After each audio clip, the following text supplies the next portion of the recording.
The inspiration for the show comes from my own work on the art of the 1960s, in which Kawara, of course, was a very major figure. I also had my first encounter with him when I was a curator at the National Gallery, and it decided when I came to the Guggenheim that the structure of the space at the Guggenheim Museum was actually an ideal match for his work. So it was my ambition to bring that work to the museum. It's my strong feeling that the space at the Guggenheim is perfect for Kawara for two reasons. One, the spiral shape of the ramp, which is a figure in a way for passing time. But even more than that, I'm extremely interested in the way in which the museum, the structure of the museum, allows for a kind of transparency. We look down and across at the Guggenheim as well as walking in a spiral fashion upwards. And that capacity to see across the space from one body of work to another struck me as extremely useful with respect to Kawara's practice, which I see as being, in a way, one thing composed of multiple related parts.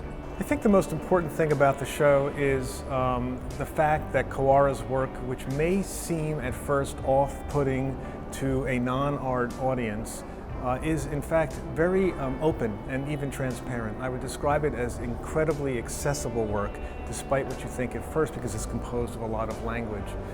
That would be something that I care about very much, because I'm hoping that the exhibition brings Kawara's work to a broad audience. He wasn't given to have long exchanges about the meaning of his work. A lot of artists are very open to the idea of talking about their work with frequency, and in Kawara's case, in any case as I found him, there was a certain level of distance and privacy, and I think that was extremely important. It was kind of a lesson that I learned in working with him, that he was at pains not to explain too much. He doesn't even want me, I think, to tell everybody what I think the work means, although of course as a museum curator I have to say some things about the show.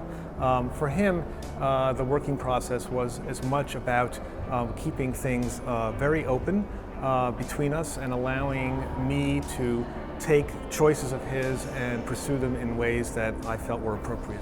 It's safe to say that Kawara has been associated with conceptualism for a long time.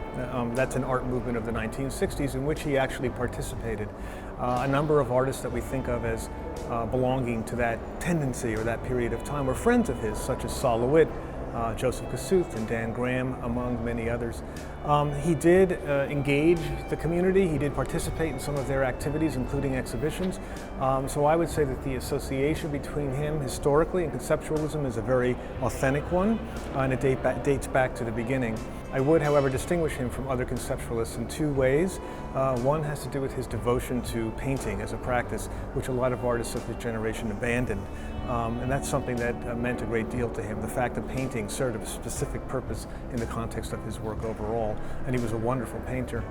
The other is what I would describe as the existential dimension of his work. There's something about the work in its relationship to the idea of time and life that does not quite distinguish the work of his contemporaries. That sets him apart. Kawara gave us the coordinates, in a way, of his location in time and in place in his work, telling us where he was and what day it was on which he produced the work.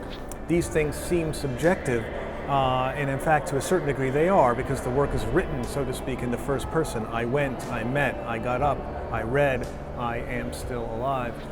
On the other hand, he doesn't ever tell us anything about the content of his experience, so I think that his place in time and location represent coordinates.